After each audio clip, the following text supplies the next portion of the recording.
নমস্কার। পঞ্চায়েত ট্যাক্স বা পঞ্চায়েত কর অনলাইনে আপনি কিভাবে দেবেন এবং এই সুবিধা শুধুমাত্র শহরাঞ্চলে পৌরসভা এলাকাতেই ছিল। এখন থেকে গ্রাম অঞ্চলে এই পরিষেবা শুরু হতে চলেছে। তাই কী নিয়মাবলী রয়েছে সমস্ত রকম তথ্য এই ভিডিওতে পাবেন। তাই চ্যানেলে যদি নতুন হয়ে থাকেন, গুরুত্বপূর্ণ ভিডিও পাওয়ার জন্য চ্যানেলটিকে সাবস্ক্রাইব করে দেবেন। 3 কিস্তির সুযোগ গ্রামে সম্পত্তি কর অনলাইনে। অর্থাৎ অনলাইনে আপনি গ্রাম অঞ্চলের যে সম্পত্তি কর রয়েছে আপনি দিতে পারবেন। এতদিন ম্যানুয়াল বা আপনি পঞ্চায়েত অফিসে গিয়ে বা আপনার পঞ্চায়েত প্রতিনিধি বাড়িতে এসে ট্যাক্স নিয়ে যেত। এবার থেকে শহরাঞ্চলের মতো আপনি কিন্তু অনলাইনে এই ট্যাক্স পে করতে পারবেন বা পেমেন্ট করতে পারবেন। এতদিন কেবল রাজ্যের পুরসভাগুলিতে অনলাইনে সম্পত্তি কর জমা দেওয়ার সুযোগ ছিল। সেই পরিষেবা শীঘ্রই চালু হতে চলছে রাজ্যের সমস্ত পঞ্চায়েতে। অর্থাৎ শহরাঞ্চলের মতো ট্যাক্স প্রদান আপনি কিন্তু অনলাইনে গ্রামাঞ্চলেও করতে পারবেন। শুধু তাই নয়, এক দফার বদলে বছরের সম্পত্তি কর মেটানো যাবে 3টে কিস্তিতে। হয়তো আপনি ধরে নিন আপনার সম্পত্তি কর 90 টাকা হয়েছে, আপনি কিন্তু একই সঙ্গেও দিতে পারেন এবং বছরে 3টে কিস্তিতেও দিতে পারেন। সেই সুবিধাও কিন্তু আপনি গ্রাম অঞ্চলে পাবেন। এর ফলে করদাতাদের একসঙ্গে বড় অঙ্কের টাকার ধাক্কা সামলাতে হবে না। পাশাপাশি এই খাতে সরকারের আরও আয় বাড়বে বলে আশা করছেন সংশ্লিষ্ট আধিকারিকরা। ইউপিআই বেসড পেমেন্ট সিস্টেমের মাধ্যমে বাসিন্দারা পঞ্চায়েতে কার্যালয়ে সাঁটানো কিউআর কোড স্ক্যান করে জমা দিতে পারবেন। অর্থাৎ পঞ্চায়েত অফিসে কিউআর কোড থাকবে, ওটাকে স্ক্যান দিয়ে ইউপিআই এর মাধ্যমে আপনি কিন্তু পেমেন্ট করতে পারবেন সরাসরি। রাজ্যের প্রায় 7 কোটি মানুষ এর ফলে উপকৃত হবেন বলে মনে করছেন প্রশাসনের শীর্ষকর্তারা। একাধিক পঞ্চায়েত প্রধানের সঙ্গে কথা বলে জানা গিয়েছে তারা ইতিমধ্যে এই ব্যবস্থা চালুর জন্য প্রস্তুতি শুরু করে দিয়েছে। এখন এই সংক্রান্ত বিভিন্ন তথ্য আপলোড করার কাজ চলছে। সেই বিষয়টি উল্লেখ করে একটি ফর্ম পূরণ করতে হচ্ছে প্রধানদের। নতুন ব্যবস্থায় একজন করদাতা 1 বছরে 3 দফায় করের টাকা জমা দিতে পারবেন।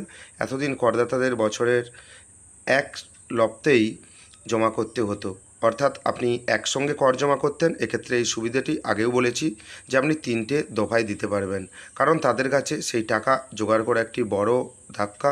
কিন্তু বছরে 3বার কর মেটানোর সুযোগ থাকলে বকেয়া থাকবে না বলেই মনে করা হচ্ছে। অর্থাৎ আপনি যখন 3বার সুযোগ পাচ্ছেন সেক্ষেত্রে কিন্তু বকেয়া থাকার সম্ভাবনা কম। রাজ্যের পঞ্চায়েত এলাকায় ট্রেড লাইসেন্স, বিভিন্ন প্ল্যান সহ বিভিন্ন কাজ এখন অনলাইনে হতো। আগে এই সার্ভিসগুলো শুধুমাত্র অফলাইনেই ছিল। একমাত্র সম্পত্তি কর দেওয়ার বিষয়টি অফলাইনে চলছিল, তাও অনলাইনে হতে চলছে। যে সংস্থার মাধ্যমে টাকা জমা পড়বে তাদের সঙ্গে দ্রুত মৌস্বাক্ষর হবে বলে খবর।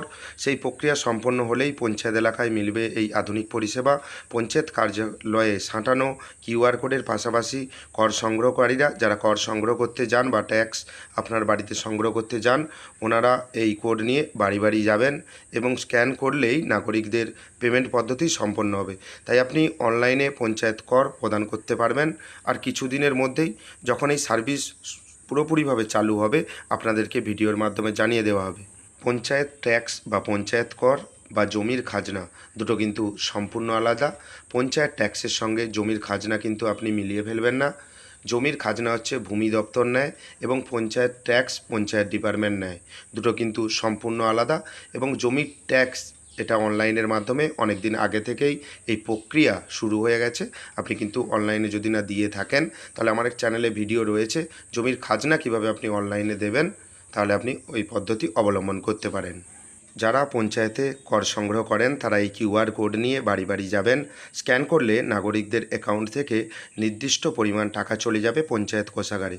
অর্থাৎ কর আপনি অনলাইনে স্ক্যান করে ইউপিআইয়ের মাধ্যমে দিতে পারবেন। পঞ্চায়েত প্রধানরা বলেছেন যাদের করের পরিমাণ তুলনামূলকভাবে বেশি তারা এই পরিষেবার প্রভূত সুবিধা পাবেন।